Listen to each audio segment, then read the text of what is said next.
guys, today we're going to talk about the Kizer V3 Vigor. Got this one, another Vipon deal, like 29 bucks. It's what you're going to expect out of Kizer. Decent quality control, decent materials, all that stuff that they've gotten like massively famous for. I have to say right off the bat, this is my least favorite Kizer so far. It's just not appealing to me that much, to be honest. And I think part of it is it's really slick. As much as this looks to be really textured, it's not. It's actually kind of fake. It's really smooth in the hands. So all it took was a couple times using this outside when the hands are wet or greasy or anything like that, and I was kind of like, ugh. But what you have is a pretty decent, what are you talking here? 3-inch, yeah, about a 3-inch blade, almost exactly, on those ceramic ball bearings that Kizer loves, liner lock. And it's got a it's a good liner lock. It locks up almost, yeah, it's like 100%. It's a really good liner lock in there for it. A little jimping on the back there, which you need because, like I said, it's a little slippery, and a little jimping on the liner lock as well. You can see this is really kind of a 3-finger knife. It really kind of, the balance on it is a little off because it's kind of blade heavy, and the handle's very light. It just, it doesn't speak to me, guys. It really doesn't. It's got that weird kind of grind in the end. You see you got that hollow grind, and then the tip, it's got that weird, I don't know, round doohickey on the end. It's kind of a weird thing. It came to, super sharp out of the box, guys. It's super, super smooth, which this thing just rockets open and closes very easy. The detent's very good on this thing. Good blade centering. Open pillar construction. You got that overstop pin that you can see there. VG10. We know VG10. It's a good steel. It's just not calling to me, guys. I think the smooth handle.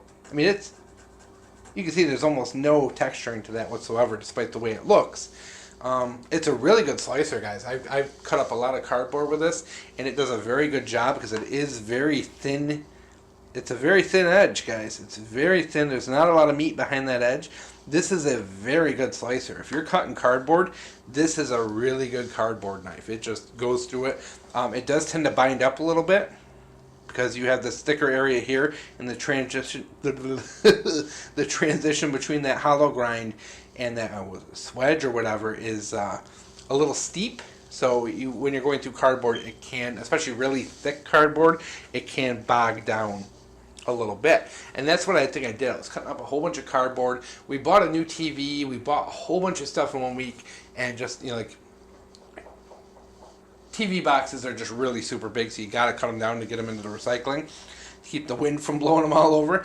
And my hands were wet. I was outside, it was sprinkly, and it was just like, oh, it's kind of a,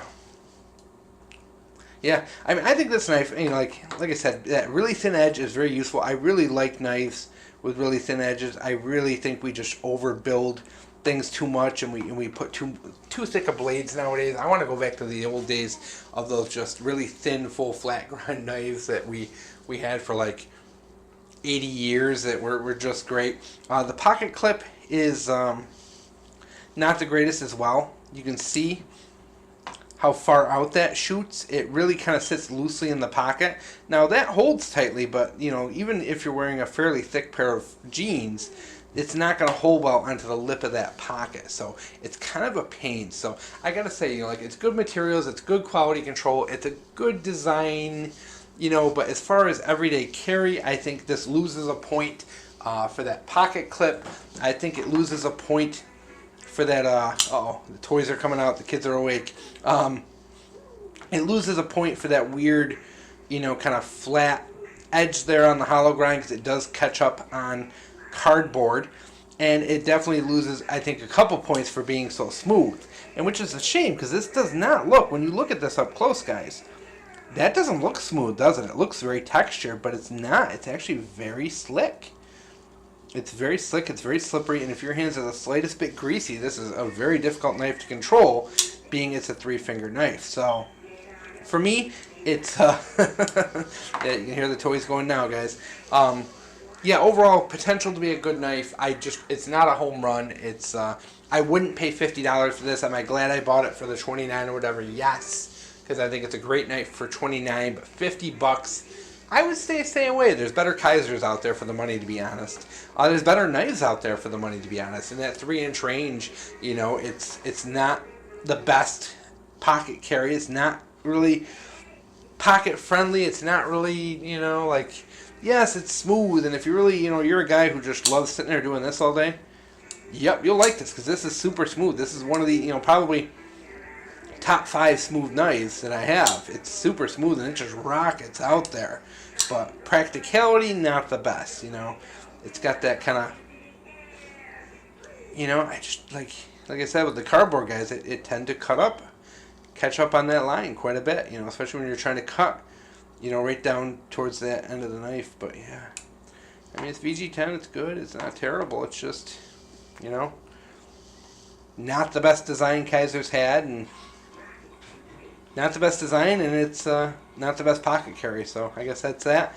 Not a void by any means, but it's just, you know, this is, pay attention when you buy something like this, because it is a little deceiving. It looks very textured when it's absolutely not textured. You know, it really does. You look at that, it really looks textured. Okay, guys, that's enough. Actually, we'll put it next to the glider so you can see the glider with it. Glider. See it? You know, it's longer, thinner. You know, and this is heavier actually. Kind of odd, weird, but that's that, guys. Hope you enjoyed.